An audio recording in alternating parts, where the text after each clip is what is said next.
Wake Up Warchant, fueled by DeLuna Coffee. Come explore our world of coffee. Established in 2014, DeLuna Coffee is owned and operated by Ed, Courtney, and Brett Lemmix. Lifelong FSU fans and Seminole boosters, Ed, class of 79, and son Brett, class of 2009, along with Miss Courtney, can regularly be found tailgating near the Unconquered statue. Wake up with their breakfast blend called Five Flags, named after the five flags of their city, Pensacola. Higher caffeine because of the light roast. It is their unique blend of Mexican, Colombian, and Ethiopian Yirgacheffe beans. Use the promo code WARCHANT15 for a 15% discount. Visit DeLunaCoffee.com and check out their Facebook and Instagram. From Tally to Cali, it's time to wake up. Wake up, wake up. WarChant.com is your ultimate Seminole sports source. And this is Wake Up Warchant, fueled by DeLuna Coffee. Coffee's for closers only. Now here's WarChant.com's Aslan Hajavandi. And DeLuna Coffee, DeLunaCoffee.com. Come explore our world of coffee. You know the promo code. Actually, maybe you don't, so I'm just going to say it. It's WarChant15. Use it. Go over to DeLunaCoffee.com. You know what to order if you're trying to get some Christmas gifts done. Actually, maybe you don't. So just go to the top of the screen. Go to shop. Hit gifts. Look at those gift packages. Look at those. Look at them. 5 packs. Beautiful. Delicious. DeLunaCoffee.com. WarChant.com, your ultimate Seminole sports source. Promo code WarChant30 over on the ultimate Seminole sports source. Time to lock in, everybody. Time to lock in. Get involved. National Signing Day. Early National Signing Day. Under 2 weeks. Less than 2 weeks, yeah. man. And the portal is wide open, folks. Woo. It is 150 kids a day going in there. Some being recruited by Florida State. Some probably will be leaving Florida State soon. And you're going to get all the news you need there at warchant.com. Yeah, and we got a live chat coming up with Michael Langston on YouTube Thursday night at 7 o'clock. It's going to be a big one. By the way, if you want to sponsor that show, everybody, somebody, if you want your name attached to that, you know the warchant.com recruiting chat with Michael Langston, sponsored by, presented by, get at me, as DMX would say. Arf, arf. Brought to you by Pennzoil. Yeah, all right, there we go. We should reach out to Pennzoil, see if they want to hop aboard. You don't hear them much anymore. You don't. So that's going down 7 o'clock. Definitely tune into it. It's going to be like an hour-long bonanza. So if you can't catch it, be a member of the Ultimate Seminole Sports Source, warchant.com. There'll be a summary of it from Michael over on the premium recruiting board.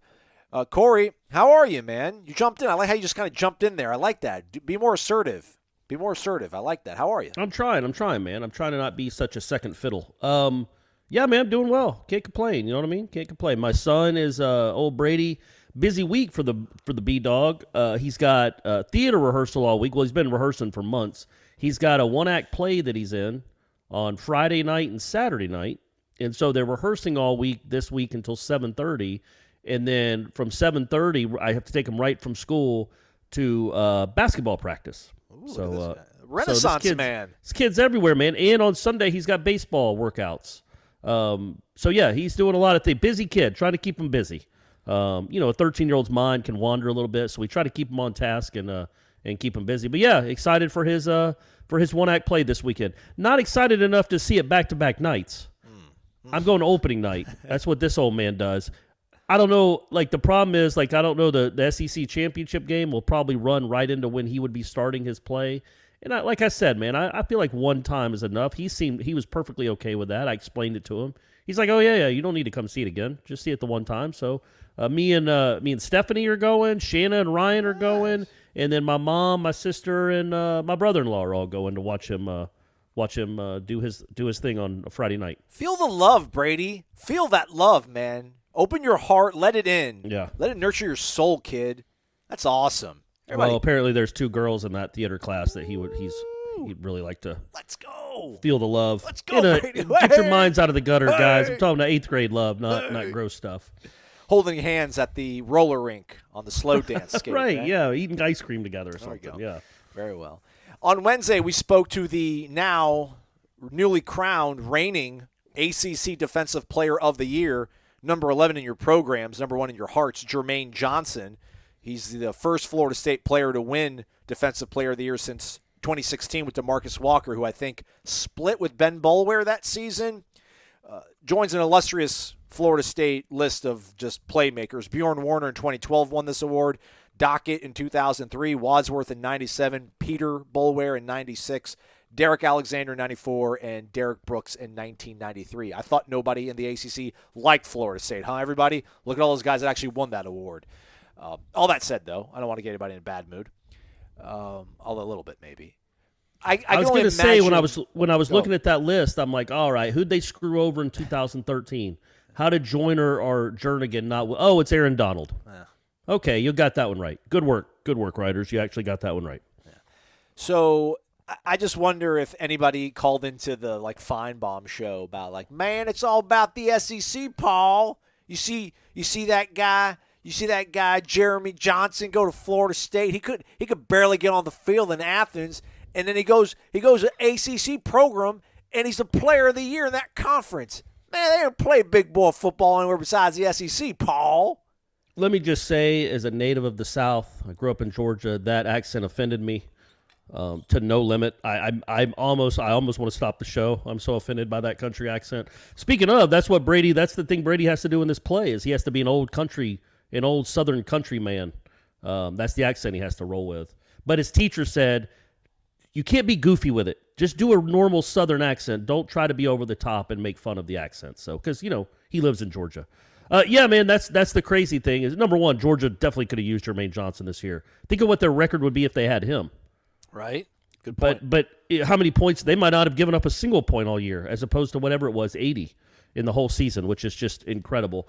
But yeah, man, it was an all-time great year. It's not Bulware or Wilson, but it's in there in the top probably 5 or 6 all-time seasons by a Florida State defensive lineman. Yeah, man. I'm not trying to diminish at all what he did. It's amazing. It is an all-time season. I do wonder.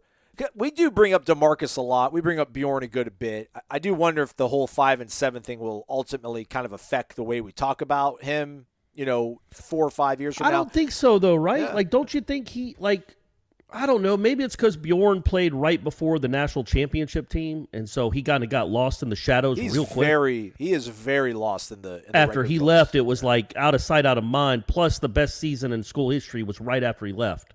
So it kind of. But I think this, especially if this program becomes something of significance again here soon, yeah, I think people will look back at this Jermaine Johnson season and always remember it fondly because it was a 5 and 7 season. And it didn't get lost in the there weren't 9 great players on defense. There were 2.5.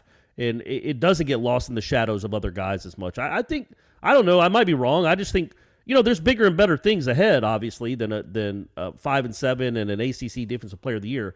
But if he's part of the start of something, the birth of something, then yeah, I think people always remember it kind of fondly. Well said. By the way, offensive tackle Miles Frazier says that Florida State is recruiting him the hardest. Check out, again, more of this information over on the premium recruiting board, warchant.com. He's the transfer. Yes. FIU, right? FIU, that's right. That is right.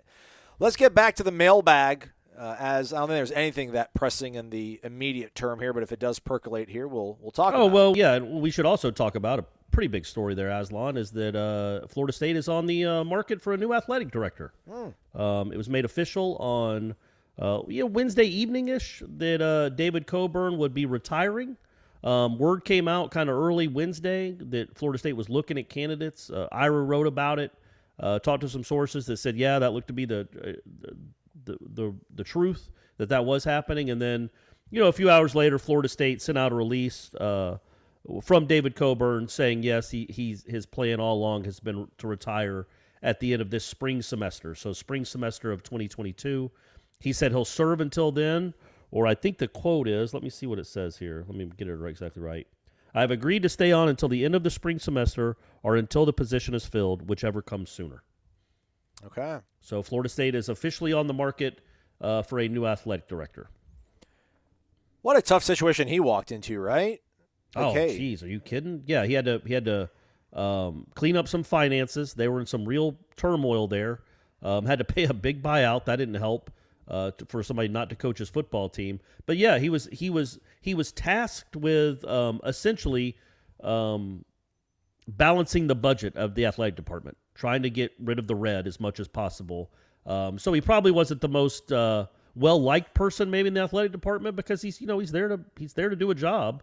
But, they still had success in many sports while he was there. And then, he had to deal with COVID, which threw a wrench into everything and really pulled the purse strings. There we go.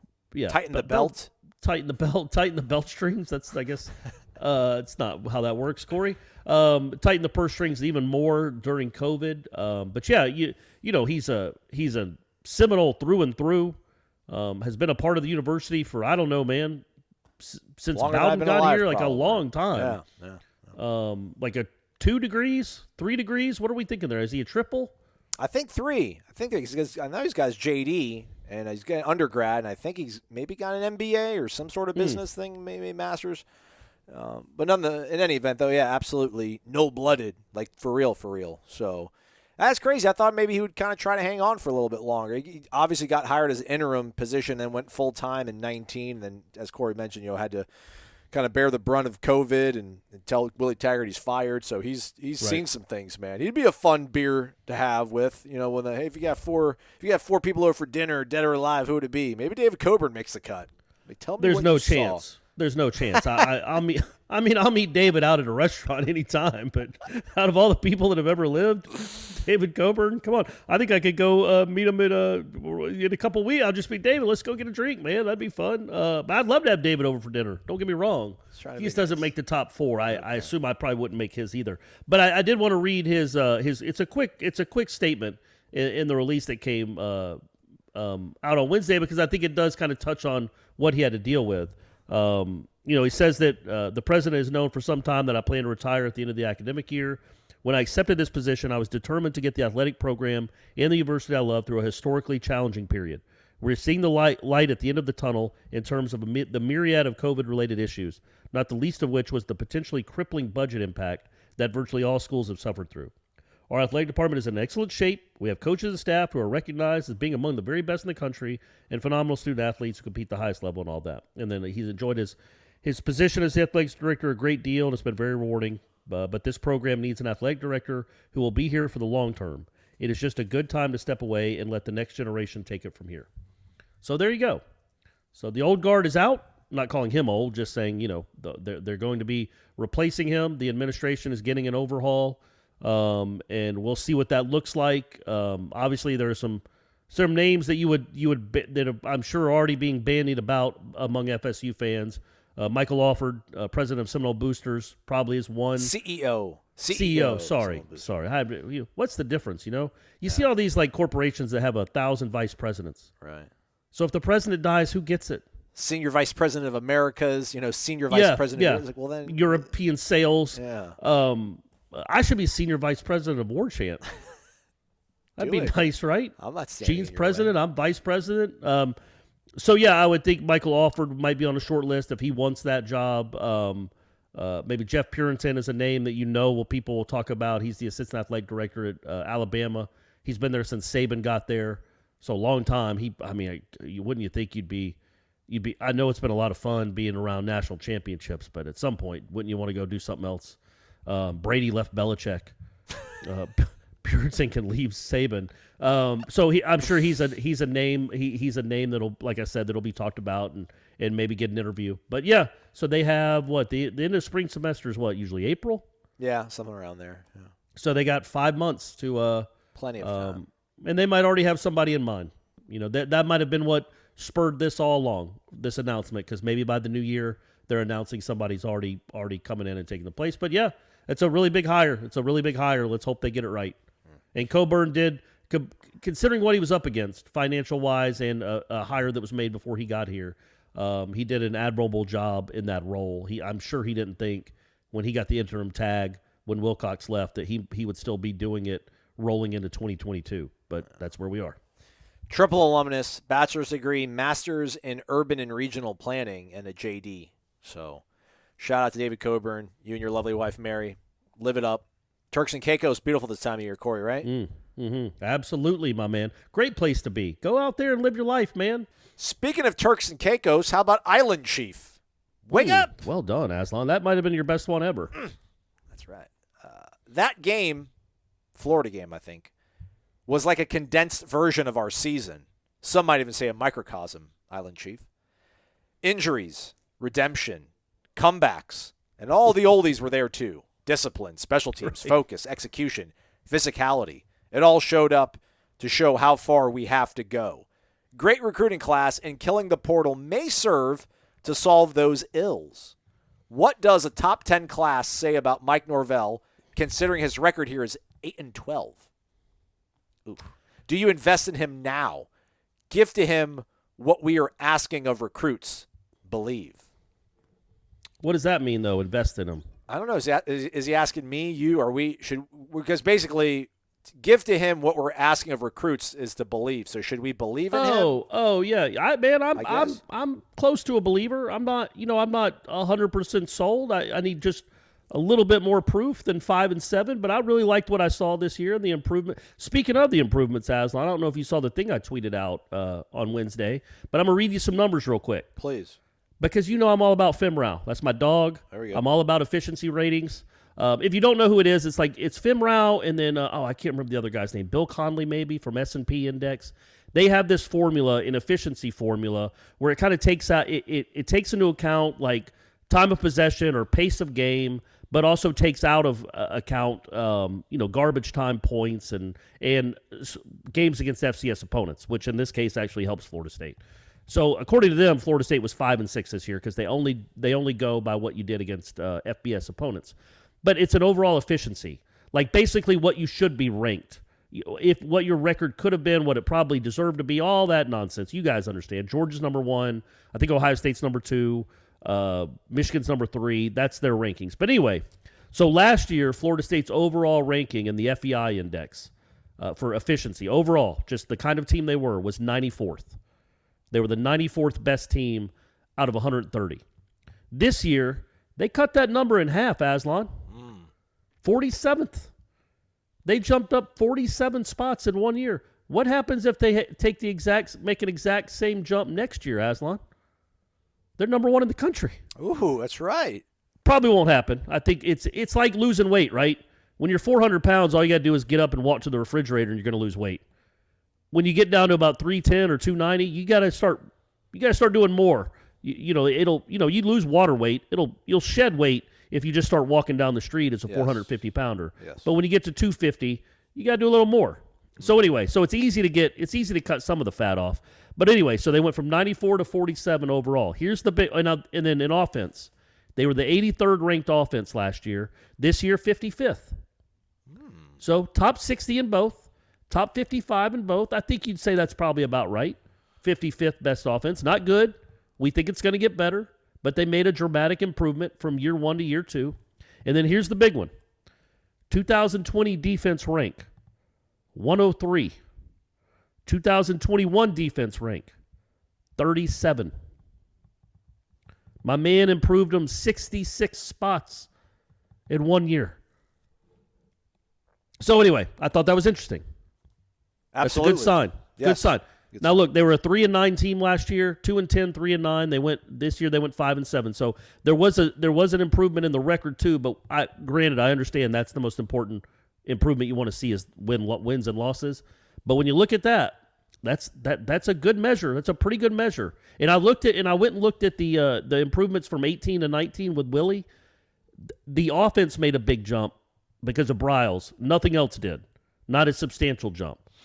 This seems to be more of like maybe sustainable. In the fact that they went from so awful in a COVID year to just average. They went from awful. They were so bad last year. And now they're just average. They're an average football team. Let's hope next year they go from average to decent, and then decent to great, and great to Pasadena. Absolutely. As for what this says about Norvell, what would a top 10 class say about him, considering his record? That was one of the big things that kind of gave me pause when the hire was made. I just didn't know how well he would be able to connect with elite recruits. And for you to get a top 10 class, I mean, you can't fake it. You can't juke it you can't just get 43 stars and then you get the number 10 class. You have to get high-end blue chip difference makers. So you can say a lot of it's the polo, a lot of it's the prestige of this program, which, okay. But still, man, you are the face of the program. For these kids now that are in high school, I mean, what were they? Were they in elementary school when we won the national championship? Yeah, 8 years. So there's a little bit maybe of the nostalgia they have, but they believe in this guy. So that's extremely encouraging. It's extremely encouraging because, again, if he can recruit like this with those results on the field, imagine when it's an 8-3 season, a 9-3 season, 8-4 kind of thing. Maybe they'll start pouring in here. Maybe it'll be top 5 sort of neighborhoods we're living in. So we can only hope. Yep. Birds the Nole, Corey. Birds the Nole. Listen, y'all need to wake up. I like that. It might not be how we wanted the season to end, and I am a little frustrated, but I truly believe if this offseason, if everything goes right, we will be a top team under Mike Norvell. Well, it's got to be top 12, right, Corey? Hopefully, right? Playoff? Yeah. The playoff committee met on Wednesday. Nothing was – we were hoping maybe they'd come up with an actual plan of when the new expansion would take place. Nothing was decided. They're just going to continue to meet. So no real progress was made other than they definitely still want expansion. But, yes, hopefully in a couple years it'll be moved to 12 teams. There you go. Now, I understand this is a rebuild and they take time, but I've watched every game this year, and this team not only seemed to have clicked, but this team is unequivocally better than we were week 2. Yeah, well, absolutely. What about week 1, though? That's kind of what I wondered. I think so. The defense definitely was better. Yeah, I think so. I think if they play Notre Dame, they'll probably still lose if they play them in November, but it's not 41-38. Well, what if Notre Dame doesn't have their head coach, huh? How about that? Absolutely. They'd crush them. Those kids that can't play without Brian Kelly. He's a leader of men. Oh, jeez. Given the offseason with incoming recruits, transfers, and better developed players, we should be miles better next year. Just remember, every other program in the country is saying the same exact thing. That's me, Aslan, saying that. I do think if we don't fix the third down nonsense, we win 7 games at best. But if we can fix it, I don't think it's too much to ask to win 8 or 9 games next season. Thoughts? You root for Florida State University if you think you have a pretty good head coach, which I think we all can agree on. He's at least a pretty good head coach. And you're bringing in this sort of talent. You have a pretty good quarterback. Maybe some would say very good quarterback. This conference, yes, 8 to 9 wins. That is a legitimate, realistic expectation. If you fall short of it, you should be frustrated. You absolutely should be frustrated. But we also we have to see what the roster looks like. It's just so hard to predict, right? Like back even 4 years ago, you knew who was coming back. You knew what you could count on. Like, this is our depth chart. These guys are leaving. These guys are coming in.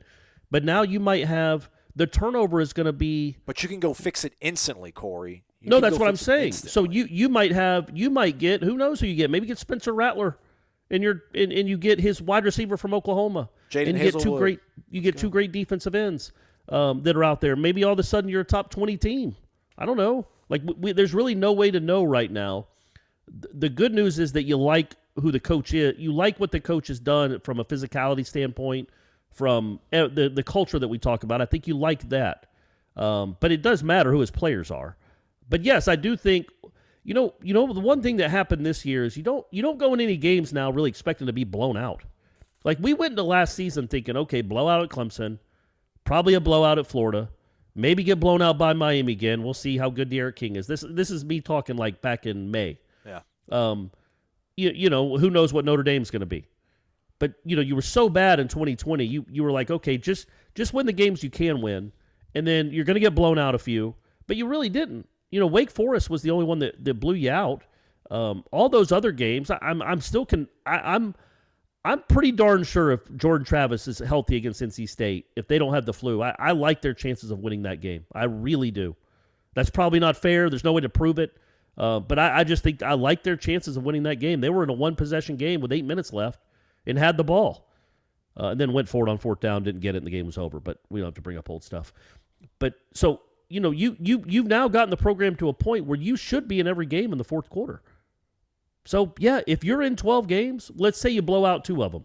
You blow out, I don't even know who that. You blow out Duquesne, and I think you got Louisiana there before the Florida game, maybe, without Billy Napier. So hopefully you win that game. You go in. I know you can't assume things anymore. We learned our lesson last year. But let's say you go into that season with 2 clear wins. Is there another clear win? I don't know if there's another clear win on the schedule. Probably not. But either way, you go in with 2 clear wins, and those other 10 games, you really have a legitimate chance to win all of them. So if you win 6 out of 10, get a little bit lucky. That's 8 wins right there, baby. I just did the math. You're 8-4. You got 10 games that you'll probably be a favorite or an underdog by about a touchdown either way, in my opinion. This is me not knowing who the players are. The spread will be 7 points one way or the other in those 10 games. Even LSU, I think. Maybe you're a 10-point dog to LSU, but they have a brand-new coach who's coaching his very first game with a brand-new system. Yeah. Probably 10 points or under in every game. You can win all those games. If you win 6 of the 10, you're 8-4. There, I did the math. We're happy. Yeah, and also Florida and Clemson come to Doak, and those were one-possession games. So that's pretty cool. Yeah. So that's always encouraging. Thank you, Bird is the Nole. Hey, everybody, are you new to the betting game? You know, the lifestyle. A little bit of this on this game, a little bit of that on that game, and you feel like you may be the last one out when it comes to understanding all this stuff. You're not alone. It took me a while to figure it out. I still don't even know if I've got my arms around it, but I will eventually because I listen to BetQL Daily, sponsored by FanDuel. It is the must-listen show for sports bettors and sports fans alike. What I do enjoy, Corey, is their Fridays, they have their lightning picks. So they break out. You guys think our shows are really long probably, which sometimes, let's be honest, they probably are. They break their show down 15, 20-minute shows, sometimes multiple segments each single day. And they got their lightning picks that go down on Friday. And it's about a 15, 20-minute segment that gets right to it, lets you know what games they're looking at, what teasers are interested in them, or rather what teasers they're interested in. Host Joe Ostrowski, Joe Giglio, and Aaron Hawksworth serve it up every single day on Odyssey, 9 a.m. to noon. You can also listen to it on Spotify or your favorite podcast app. If you're not sure where to start with sports betting, start with BetQL Daily, presented by FanDuel. Growing up, my dad used to take me to the game at the stadium. We'd watch our favorite team play, and then we'd always eat at Zaxby's. That's why it means so much to me that Zaxby's is the official chicken of college fans. To me, they go together perfectly. It reminds me of my dad and... Oh, come on, Ref! Are you serious? Get some glasses! Terrible call! Now I take my kids to the game, and we always eat at Zaxby's too. It's tradition. We're proud to be the official chicken of college fans. Zaxby's, indescribably good. And don't forget to listen in for the Zaxby's Indescribably Good Player of the Week every Monday on Wake Up Warchant. Pratnell AL. I would guess they're from Prattville, Alabama. Wake up, guys. 2 quick questions. In recruiting, should FSU emphasize no state income tax on the NIL? Would Mackenzie Milton make a good graduate assistant? Both, right? Yeah, absolutely. You the state income tax. I wonder how that works. Like, I guess they're a Florida resident, right? Yeah. So, you definitely should emphasize that. And I would imagine Mackenzie Milton's going to do something with football in his life. So he needs to start out somewhere. Grad assistant seems like a perfectly good. I don't know about the dynamics of coaching guys that you just competed with, but I would also think that I think that would work, right? Don't you? Yeah, I think they respect him. I mean, Alex Elisami is out there. I mean, maybe it's a little bit of a different dynamic. No one really had Alex penciled in as being a starter. But, I mean, he's a guy that played here under Willie and was, I guess, apparently maybe last year as well. But he's out there. He's part of the staff support, if you will. So I think Mackenzie's got enough gravitas. Again, man, he's like 25. I mean, he's not just some wet behind the ear dude. I mean, shoot. I think him and Kenny went to prom same day, you know? Yeah, I think him and Mahomes came out the same year in high school. You would think that they would – and also if they hire him, I would imagine they have to be really impressed with what he's done. They've been in the room with him, right? So if they hire him because they've been with him for the last year, that would show you what they think of him, his intellect and his coaching ability. He'd also, he knows the system. He's just been indoctrinated in it for a year. He doesn't need to teach the below the belt sidearm, rolling to your left, throwing it across the field to the Florida safeties. That needs to be that film needs to be burned. Yeah, and the NIL stuff, again, that's a little bit out of my pay grade, but I did see this tweet. My buddy that's a Texas fan retweeted it. This comes from On3 Sports.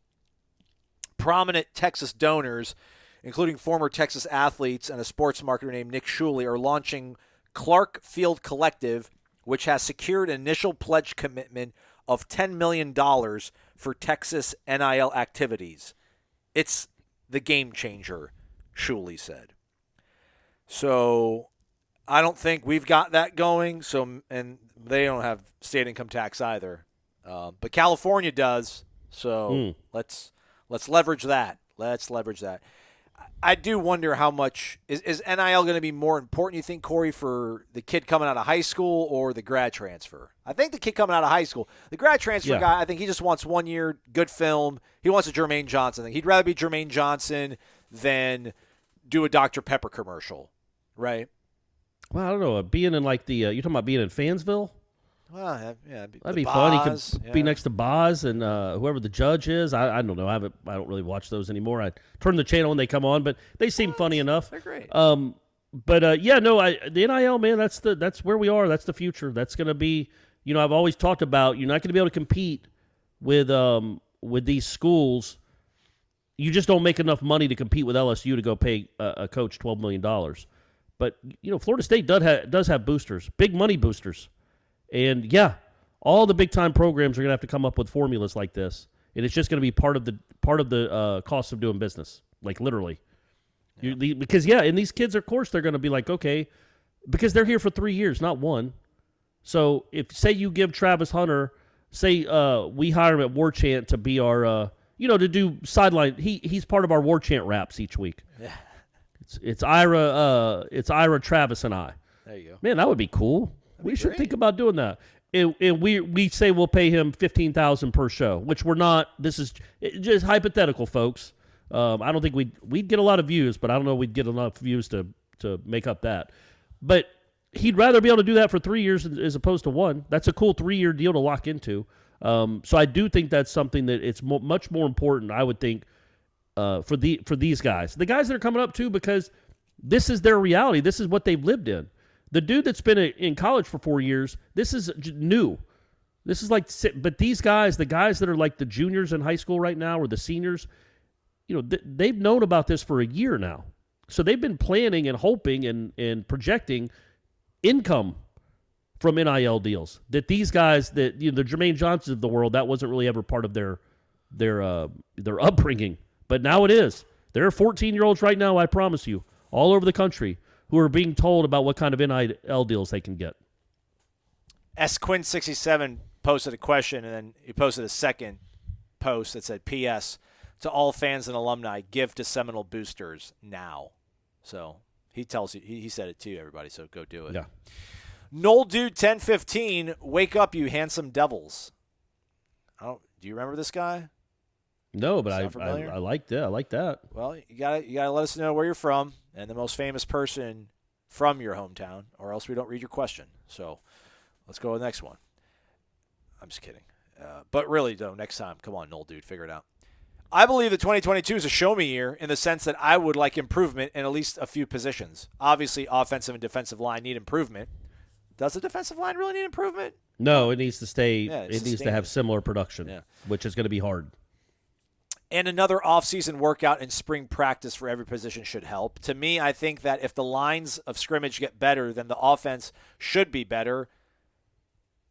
I mean, the offensive line's all right. I know you guys hate hearing me say that, but it's not as bad as you all think it is. I assure you, it's just not horrible. It's not even bad. It's not even. It's actually kind of good. Well, Sorry. Let's slow down there. It's not good.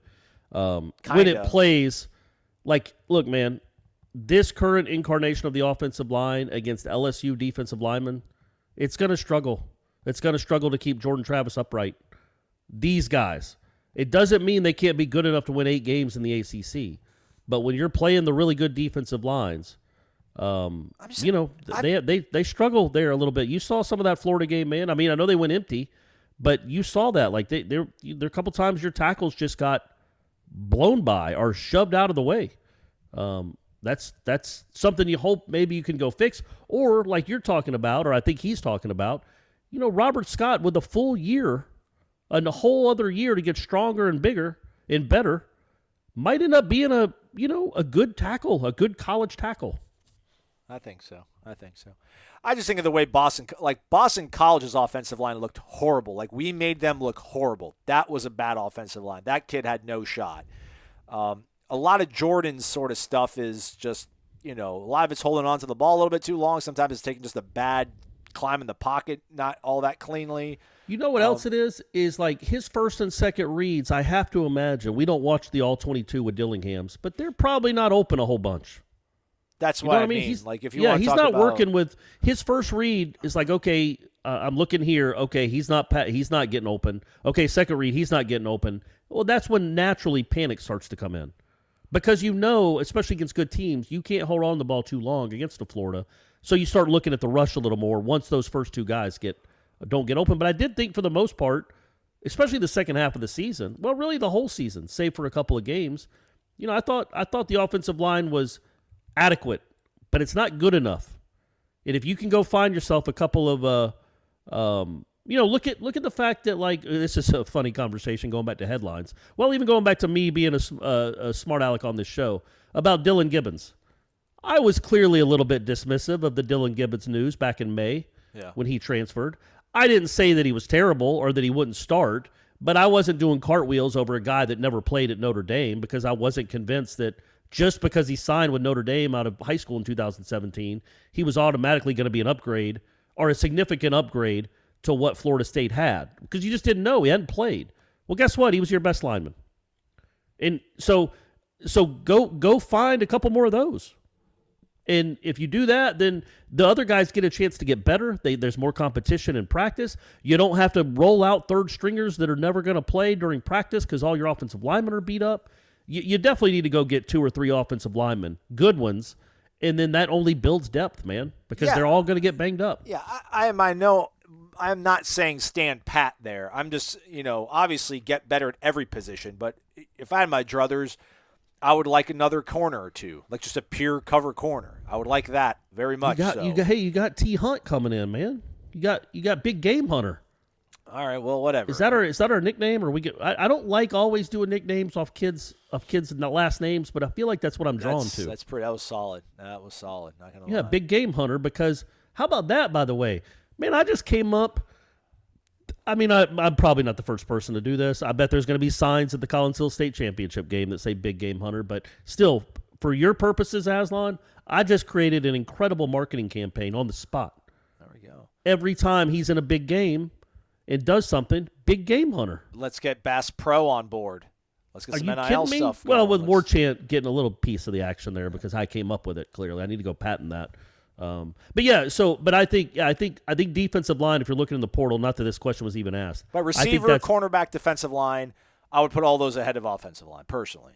I would go game breaker. I would go defensive line first. You've got it. You might be losing Lovett too. So you're losing your 3 best players on the defensive line. You've got to get 3 or 4 big time players as you can get there, at least 3.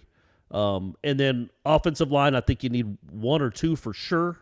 Guys that can come in and start right away and also add depth. And then I go receiver after that. All right. No, that's not true.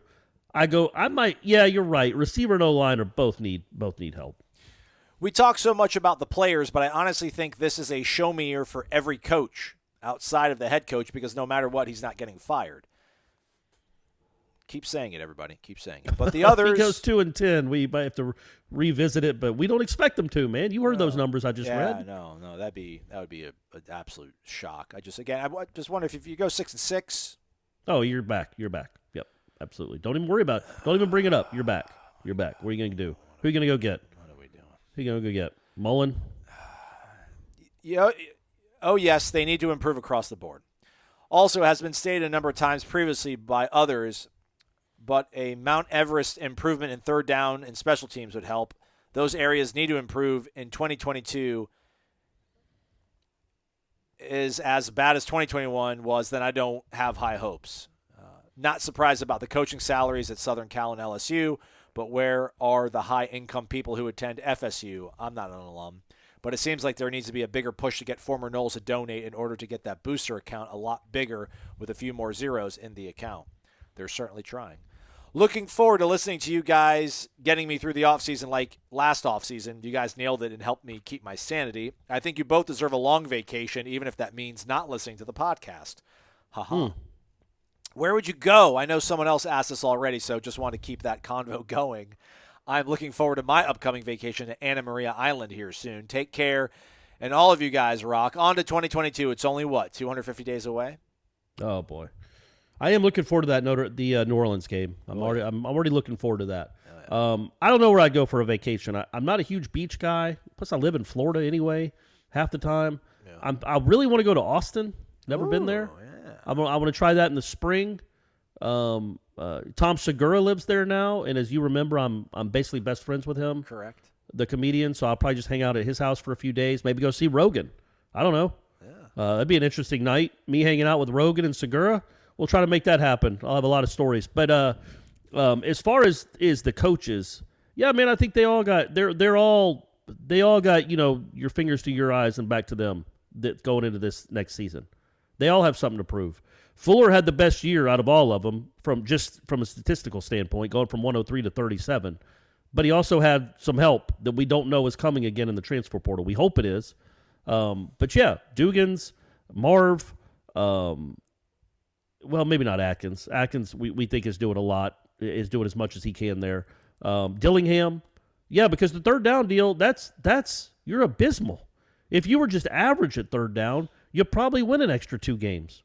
I mean, every game, Aslan, they're like 2 of 14 on third down. It's but they get crazy. the fourth down, but that's just because they want to set up for the fourth down. Yeah, but they're terrible on fourth down. They were 7 of 21 on fourth down. 7 of 19, according to our Austin Cox, because 2 of them were virtually throwaways. So, by the way, how about Austin putting that together? I don't know what exactly we're doing with that. I think we're going to do a video of some sort, like talking about these fourth down decisions and what if we agree with them or not, kind of like a back and forth. But Austin put in some real work on that thing. Credit to him. I don't know if it's going to see if any of you will see it, but it was really interesting to look at when he emailed it to all of us. Yeah, I don't know. I kind of want to go. I want to go overseas again, but I don't know how that's all going to work with everything still being the way it is. Domestically, I don't know. I kind of want to go back to Key West, too. I wouldn't mind going back to Key West. I like Key West a lot. That was very good. I like that a lot. So, okay. Thank you, Noel Dude 1015. Welcome to the Terror Dome. Here's a question from SQuinn67. Wake up. Alas, there will be no bowl game this year. We will neither battle Pirates of Gasparilla nor the Hustler Club in Shreveport. It would have been a nice start to a new bowl run this year, but we didn't deserve it. That loss in September will always remind us of what it looks like at the bottom. We need to show it to the team every year during fall camp. This is what happens when coaches and players do not take opponents seriously. You ain't wrong, man. On to the future, though. I'm excited about the recruiting class and what our off-season strength and conditioning program can do for our team going forward. We used to get off the bus to win 6 wins. We used to get off the bus to 6 wins every year. We need to get the athletes and develop them back to this standard. Go Noles, Baton Rouge bound, SQuinn67, class of 93. I think you want to say New Orleans bound, SQuinn. It's neutral site, and then they're coming to Orlando in 23.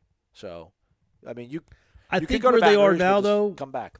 I like what he said about you get off the bus. I mean, they used to get off the bus with 10 wins. Correct. They'd start the season with 10 wins. They were so good. Right now, but the last few years, you've started the season with 3 or 4 losses. At least we thought. This year, I'm legitimately saying I don't think you're starting the year with an obvious loss. There are some challenging games. LSU and New Orleans is going to be challenging. Obviously at Miami, Clemson and Florida. I mean, those are all challenging. They're all challenging when you're not great. But you don't start the season off with automatic losses. So you're there, and then you slowly build to where, you start a season with 7 guaranteed wins, and then it's 9 guaranteed wins. Like Georgia this year. And I promise, guys, I'm not going to keep talking about Georgia for the next month, even though they're in the playoff. They're in the playoffs. But they started this season with, 9 wins, 10 wins? Like, even if they played every game at C-, they probably thought going into the season, okay, we can lose to Florida and we can lose to Clemson, and that's about a wrap. Maybe at Auburn. But all these other games we're going to win convincingly because we're just so much better than them. That's kind of where you want to be. So keep chugging. Keep climbing. Niner Knoll 49. Wake up. First-time poster to the show, long-time listener. Originally from Bradenton, home of Peter Warwick. That's how it's done. Thank you, Niner Knoll 49. Love you, Noel Dude 1015. I do. By the way, random_John says that you can call him John, Corey. Oh, good. Yeah. What about Score? That's a cool nickname. Score. What's up, Score? How you doing, dog? All right. My father was an FSU grad. I saw my first game in 76. I've been hooked ever since. Streams of life got in the way, so I didn't go to FSU myself. I graduated from UNC Charlotte. I still live in North Carolina. Everybody lives in North Carolina. Everyone, that's like the place to be. Shout out. Oh, maybe that's why he's Niner Noel. I thought maybe he was a big-time San Francisco fan, but probably. He's a Charlotte 49er fan is what he is. There you go. Why are they called the 49ers? Did they have a gold rush too? I'll look it up after I ask you this question. With that out of the way, actually, I probably won't look it up. Not because I'm lazy, but just, it takes a lot of time.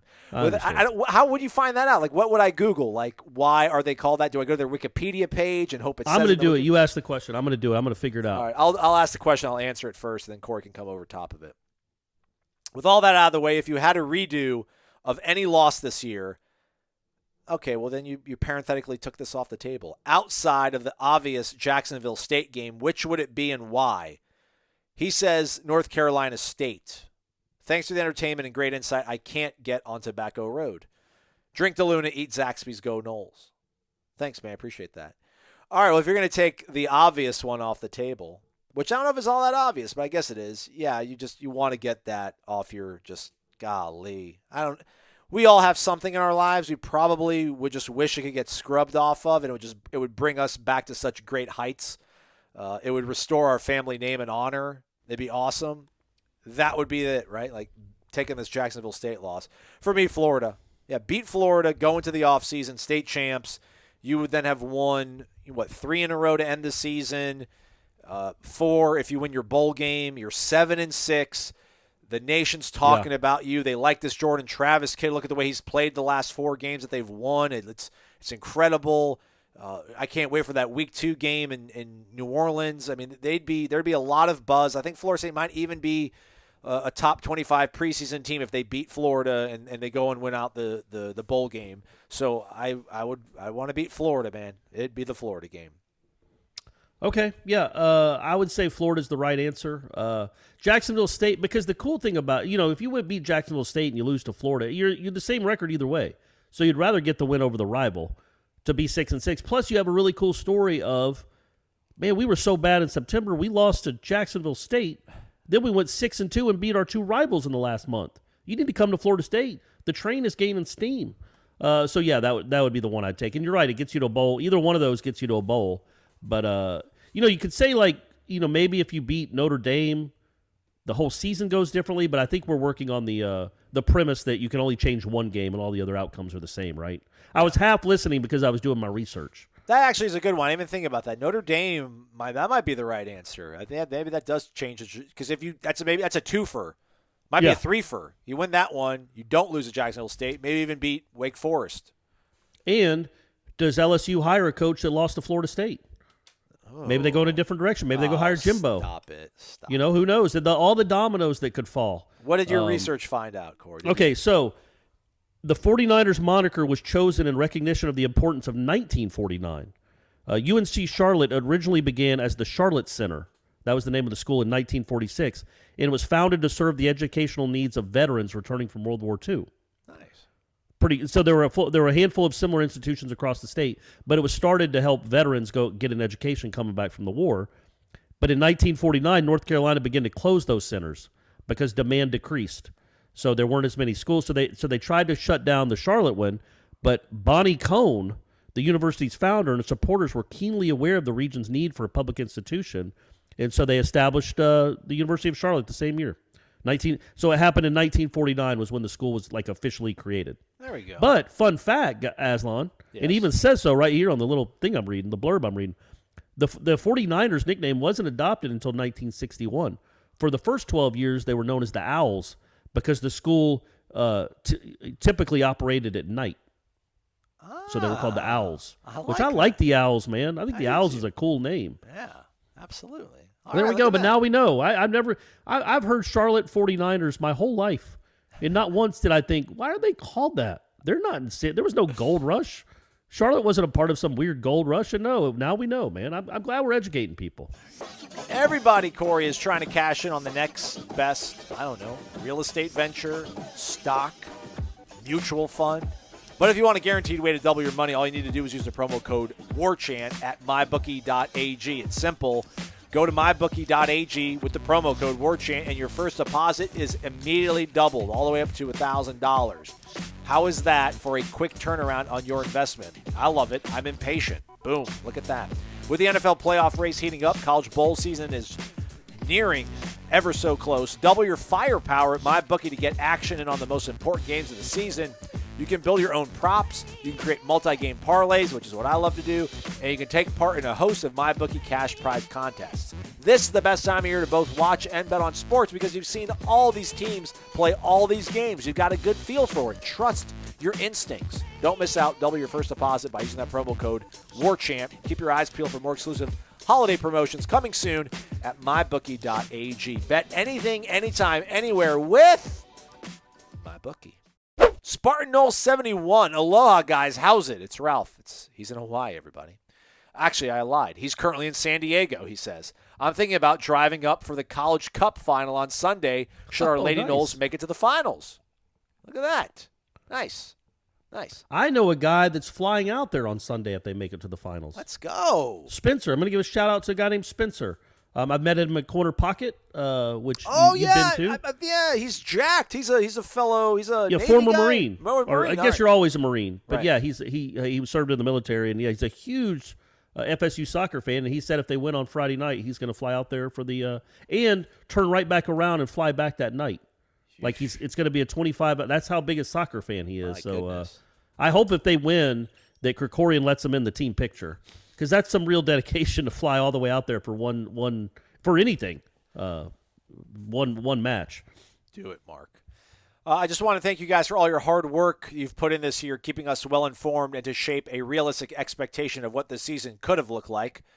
Now that the football season has concluded, I am wondering if we concentrate on getting quality out of the portal, could that only be enough to make a drastic difference, or are our needs too great for one singular focused effort to make an improvement worth noting? I read that wrong probably. Did it make sense to you, Corey? It made sense. I promise Ralph is well composed here. No, try it again. Now that the football season has concluded, I am wondering if we concentrate on getting quality out of the portal, could that only be enough to make a drastic difference, or are our needs too great for one singular focused effort to make an improvement worth noting?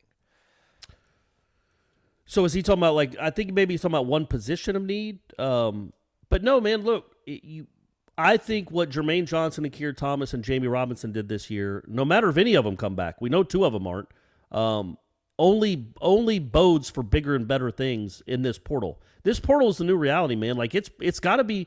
I don't know how many hours they dedicate to high school recruiting and watching film and offering and breaking down and visiting kids, but it feels like it's gonna. I don't know if it's like 80 to 20, 90. I don't know what the split is between recruiting and portal, but I would think it's 50-50 now at this point, or getting close. This portal is a huge game changer. And speaking of Aslan, the Oregon wide receiver Micah Pittman, he announced that he's visiting Florida State next weekend. There we go. So Progress. That's a guy that, I'm looking at his stats. They're not crazy, but he's got 38 catches in his career for 547 yards. He's from Tampa. He'd be a redshirt junior, I think. And he was a big-time recruit coming out of high school, I'm pretty sure. I know the name. That's why I assume that. So that's a big focus, man. It's got to be almost as big a focus while you're building as the recruiting. Once you get to a certain spot, then you just start – you can be like Alabama. Like Alabama's best receiver is the Ohio State transfer. Georgia has a cornerback that's a Clemson transfer. You sprinkle them in here and there when you're great. But until you get great, man, you've got to hit the portal and upgrade. Try to upgrade instantly at every position. Like as good as, let's say, I'll use Travis Hunter. It's probably not a great example, but I'll use Travis Hunter. Is he as good on day one next year as Amarian Cooper as a college cornerback? You know what I'm saying? Yeah. Probably, but he's not as good as he's going to be. My point is you can go in and get guys that you know are better than this guy here or that guy here. They've proven it already at the college level. They're instant impact. Travis Hunter is an instant impact. That's why that was a terrible example. I don't know why I even chose him. I shouldn't have chosen him. Let's say this. They get Marvin Jones Jr. Okay. Is Marvin Jones Jr. against LSU, is he a better player, more impactful than Derek McClendon? No. On that day, right? That's what I'm saying. But you could go get somebody, and Marvin Jones Jr. might end up being awesome. And he might end up being a Seminole, let's hope. But you could go get somebody in the portal that's better than Derek McClendon right now. And that's what you're looking to do at multiple positions. Let's get two in. No offense, Derek McClendon. I love you, man. You had some moments. Keep climbing, bud. Oh, Ralph says, on a side note, if anyone in the lower California area wants to link up for happy hour, hit me up. I'm staying on the Recruit Depot so I can bring you on and let you see where all the magic happens. As always, mahalo for taking the time to read this. Go Warchant, oorah. He put that in all caps, but I'm playing hurt right now. Back of my throat feels like sandpaper. Oh, boy. All right, two more. We'll go out of order. We'll actually really only do one more, but I'm going to read two. Squiffy Knoll simply says that Aslan makes Corey seem like Mr. Sunshine. Cool story. Gator188. I mean, golly. It's like 30-point font. It's all caps in it. Wake the freak up, fellas. I can't. There you go. There you go, Kirk. Gator Kirk. Looking forward to who we get on ESD. That's early signing day, everybody. The portal will have to provide immediate starters to fill the gaps for what was lost this coming season. Which, bold, underlined, which one position group is the most important to fill from the portal? Meet the expectation and pick only one group. Okay, I like that. Defensive line. Go Noles. Yeah. It Gotta is. be. That's you went from 103 to 37. Now the linebackers got better. The secondary, second half of the season got better. All the breakdowns stopped. But man, the biggest reason, like it's not like Adam Fuller all of a sudden learned he could coach. The biggest reason you went from 103 to 37 in those efficiency rankings is because of 4 and 11 and 0 in 91. And 48 a little bit, 58 when he was in there. But that defensive line, they did not get run on by hardly anyone. Quarterbacks could, but I'm talking about running backs. They were the reason. They were the biggest reason you became a competent football team. Certainly on that side of the ball. Keep that up. Go get some more Jermaine Johnsons, baby. Yeah, that segment was great. I mean, that was a great position group, and they're not going to be great with the loss of those guys. So every other position group outside of maybe quarterback is pretty, your cornerbacks, your defensive backs, I like them, but they do a lot of stuff that makes you scratch your head and want to throw your controller through your television set. So, I mean, if you're, you want to get better at those places, but you can't afford to have a great defensive line and then slip badly after what they did for you this past season. So you do need to maintain that as much as you possibly can. So there you go, Gator Kirk. It is a defensive line. They are the one position group that's most important to fill from the portal. So there we go. All right, let's get out of here before we hit an hour mark. I think it scares people away when they see an hour. Are we done? Yeah, we're done. We still got questions left in the mailbag, but we'll tack it on top of whatever we've got left to talk about on Friday's show. So we'll be here. Okay. Maybe we'll give you a little bit of a wrap. Well, yeah, we'll summarize what Michael had to say during the recruiting chat Thursday night. But tune into that Thursday night chat. It'll be pretty cool, I bet. He's Corey. I'm Aslan. Thank you for listening to Wake Up Warchant, fueled by DeLuna Coffee. Jeff Cameron coming up 1 to 3 o'clock live on YouTube, as well as 93.3 FM in Tallahassee. Have a great one, everybody.